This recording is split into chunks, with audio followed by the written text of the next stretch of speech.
Y hoy, para hablar de esta escultura icónica y que forma parte de la Ciudad de México, está con nosotros Vania Casasola. Vania. Hola, Kike, ¿cómo estás? ¿Cómo me le va? Pues muy bien, muy contenta aquí con ustedes. Saludos a todos los que nos ven. Y para platicar un poquito de esta escultura que ha sido ambulante y ha trotado por toda la ciudad. Oye, de verdad como caballo, ha galopado, pero por varios puntos de la Ciudad de México, Exacto, ¿verdad? y ha visto pasar por su frente toda la historia de este país. Fíjate que resulta que en 1788 fallece Carlos III y entonces sube al trono Carlos IV.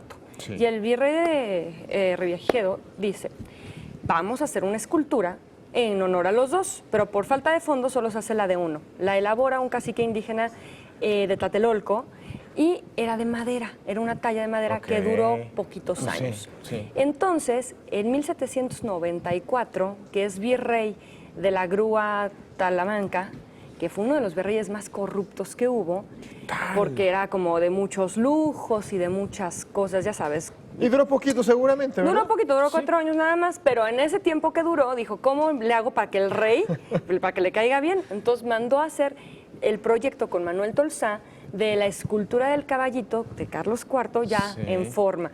Entonces, bueno, fue una serie tan atropellada de peripecias las que pasaron porque no reunían las toneladas de hierro suficientes, que eran 27. Tuvieron la obra que pararla por mucho tiempo, vaya, que desde que empezó hasta el final fueron 7 años. El caso es que por fin la pueden hacer y su primera locación va a ser la Plaza Mayor de México, nuestro Zócalo. El Zócalo. Ahí estuvo entonces por primera vez. Estuvo por primera vez en el Zócalo frente a Catedral, preciosa. Wow. Pero entonces vino la independencia. Entonces ya no cabía ahí la Entonces ya no era muy prudente tenerla ahí, pero la gente que la valoraba como un gran... Una pieza de obra de arte muy importante, decidieron cubrirla con una manta azul, con un globo azul, para que entonces no insultara, ¿no?, al pueblo sublevado y esta nueva etapa de México. Fue prudente trasladarla al claustro de la universidad, que estaba junto al Mercado del Volador, donde ahora es la Suprema Corte de Justicia, ahí, ¿no? Entonces, se quedó ahí mucho tiempo guardada hasta que en 1852,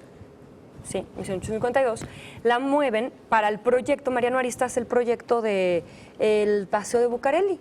Entonces, para ponerla en la glorietita que va a estar en el Paseo de Bucareli, que después, con el Paseo de la Reforma, pues bueno, nada más cambió de lado para verla para allá. Y entonces, desde ese punto, desde 1852, vio pasar la historia de México, vio pasar la Guerra de Reforma, vio pasar la presidencia de Benito Juárez, la intervención francesa, la presidencia de Porfirio Díaz, vio pasar todo.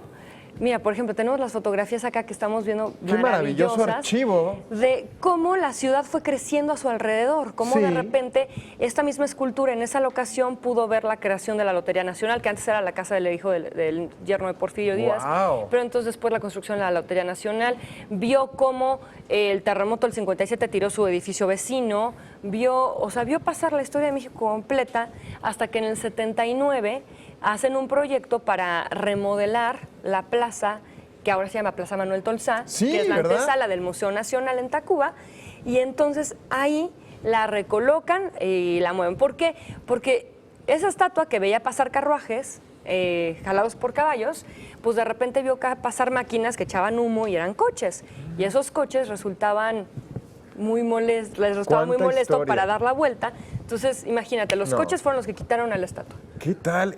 Suena como de ciencia ficción, Suena de cuento, ¿no? Porque para su creación, de hecho, también tuvieron que pasar por un robo pirata que les robó unas toneladas de hierro, entonces tuvieron que parar la producción. Fue toda una anécdota, o sea, es toda una hazaña haberla construido. Y ahora, Vania, entonces la podemos visitar frente, bien lo decías tú, frente al Museo Nacional. Munal, ¿no? Sí, frente al Munal, preciosa. Y bueno, sigue siendo muy bonita. Está ahora en procesos de restauración. De restauración también, pero podemos, por supuesto, cuando visitemos el centro histórico... es imperdible. Pues, de una vez desviarnos unas callecitas y visitar y conocer a este gran testigo de la historia de nuestra ciudad. Por supuesto, el que testigó todas las etapas. Vania, muchas gracias. Gracias, Kike, a ustedes. Importante información. Que tengas excelente semana. Igual. Te esperamos muy pronto. Muchas gracias. Gracias.